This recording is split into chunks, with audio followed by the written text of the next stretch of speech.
A Karina Alves perguntou aqui sobre Edé na garrafa, oportunismo e comodismo. Poderia comentar? Obrigada! Oh, querida! Te amo! Tubarão, te amo! Gente, isso foi minhas pessoas. Karina Alves.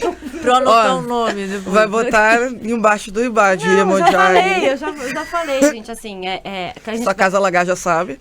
Não, a gente vai cair naquilo que a gente fala sobre tradicionalidade. Não tem a ver com que cada um possa fazer dentro da sua própria casa. Todo mundo tem o direito de fazer o que quiser na própria casa. E as pessoas têm direito de ir lá, compactuar, querer fazer também, achar que é bacana, achar que é legal. Eu acho que o maior problema que gira em torno desse assunto é assim, ó. A casa que fez isso, eu não vou aqui ficar expondo o nome de ninguém, é uma casa grande e que normalmente essas pessoas falam, principalmente o sacerdote principal, ele fala sobre uma tradição mais antiga da África inteira. Primeiro que é até um absurdo falar sobre a África inteira como uma tradicionalidade. Que a África é grande pra cacete. Primeiro que nem existe orixá na África inteira. E depois, assim, como eu estava até falando, assim, em Iorubá, existem muitas tradições ali dentro, que a gente até tem um outro amigo meu, eu sempre gosto de dar crédito naquilo que eu falo. Não quando eu vou falar mal, mas quando eu vou falar bem. Então, tem um amigo meu que ele chama Luiz Marins, ele sempre fala assim, e eu gosto muito dessa fala dele, ele fala assim, a Nigéria são micro-religiões, né? Os urubás ali, não só a Nigéria, tem Benin também, enfim, outros lugares. São micro-religiões que interagem entre si, né? Então eu gosto muito disso. Não é tudo a mesma coisa. Não é tudo a mesma coisa. Não, até mesmo que no Benin a gente tem o voodoo, né? Fortíssimo. Tem, mas ali também tem urubás, né? Fazendo culto, né? E tem outras partes também, depois, até a Leoa, a Gana também tem um pouco de orixá, né? Mas assim, então são micro-religiões que interagem entre si. Então já é quase que absurdo você falar... Pra mim hoje já virou absurdo falar que a tradição é de uma cidade. Tipo, minha tradição é de Abeokuta, por exemplo, ou de Oió. Já é quase um absurdo você falar de uma cidade. Quanto mais falar de um Yorubá, depois você fala de um país, depois você fala de um continente. Então já é, entende? Então assim, é nesse ponto que a coisa complica, porque alguém que fala sobre uma tradição mais antiga me dá o direito de contestar, quando isso vem parar nos meus ouvidos. Porque aí é muita gente vindo falar, não é uma ou duas pessoas, né? E aí elas querem saber se isso é legal, né?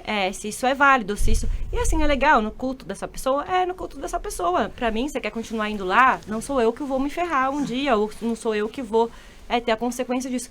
Mas também... Voltando também a gente não ser tão... Vamos fazer as duas medidas aqui para não tomar porrada? Mas assim, o que eu fico pensando é o seguinte, gente. A gente precisa considerar que muitas pessoas acendem uma vela na praia e sonham com Iemanjá no mar e elas têm o seu pedido atendido. E é no mesmo lugar que eu vou colocar o Edé na garrafa. Entendi. Sim. Vai colocar o Edé da garrafinha dela lá e o orixá dela vai ficar feliz, porque é a mesma... Gente, é a fé... Que aí é uma história que nem eu, nem vocês, nem ninguém consegue explicar de que aquilo tem um resultado. E aí eu vou falar que ferrado é a gente que precisa ir lá beber água do Rio Ogum, direto da fonte. Entendeu? Aí a gente começa a colocar... Travado, né? Limitado, né? A gente que começa a ter dificuldades porque a gente quer sempre mais fundo, a gente não aceita mais algumas outras coisas. Então aquela pessoa que ela só acende uma vela, ela tá tão feliz, ela recebeu a graça de Iemanjá, ela não precisou saber que era do Rio, que era ir pra Iemanjá, que era ir pra Iemanjá, ela vai ficar lá falando do Iá. E tá tudo bem, e ela sempre vai ser atendida assim, Iemanjá sempre atendeu ela assim, a mesma coisa que o Edé na garrafa. Ela sempre vai pôr o Edé da garrafa dela, e pra espiritualidade dela, pro que ela entende do ori dela, pra que o ori dela supre a energia e o orixá, tá bom. Sim. Mim, não, mas pra ela tá. Eu acho que é interessante a gente olhar isso, né, do tipo assim, poxa, espiritualidade boa é aquela que funciona pra você, né? Então, se pra você funciona, né, manjar no rio, pra outras pessoas e manjar no mar, eu acho que desde que você não coloque o que é seu, que é a tradição sua, como verdade absoluta. Exatamente. Todo mundo. Eu acho que é aí que tá o... Aí é que pega. Se sempre tivessem falado como um culto, tipo, na minha casa, na minha tradição, mas não, existe assim, publicamente, se a gente entrar agora, eu não vou fazer isso, jamais.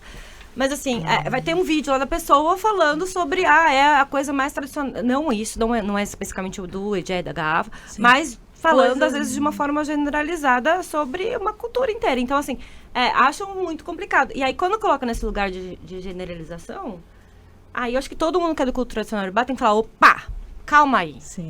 Calma, porque não é bem assim. Entendeu? E aí é um lugar muito popular, que assim, é muito complicado. Porque aí, assim, daqui a pouco é knock na minha casa querendo um Ejé engarrafado. Tudo bem, eu só vou falar, não é aqui. Entendi. Ou num tempo de escassez, de repente.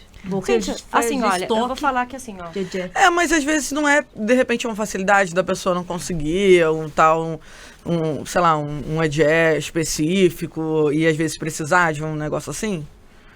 Não pode ser que seja uma facilidade? Você acha que não?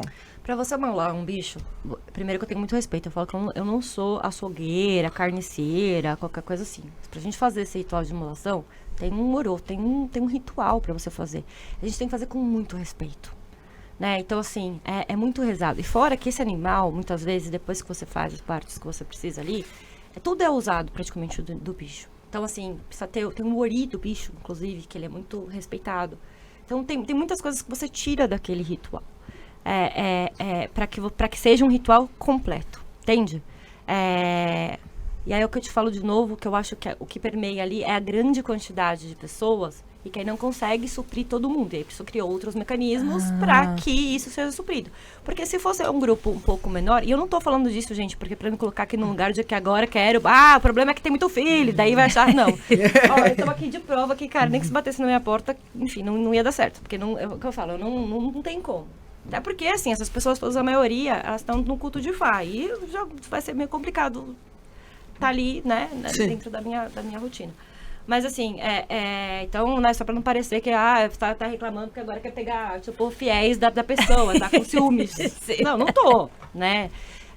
Não é por isso. É só porque, assim, eu e algumas outras pessoas, a gente tenta. Eu não tô falando que eu sou melhor. Sim. E nem quero ser.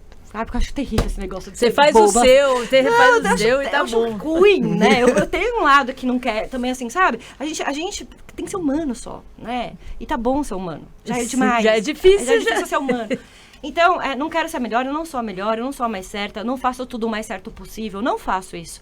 Mas uma coisa é que a gente, quando vai pra internet, quando a gente se expõe, ou quando a gente tem um trabalho muito longo, eu e algumas pessoas, de falar sobre a tradição iorubá.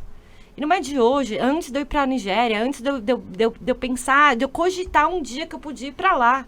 A gente já estava fazendo um trabalho de descolocar esse culto, de mostrar esse culto. E aí a gente não percebe como essas coisas, porque às vezes parece tão pequena, atinge muita gente.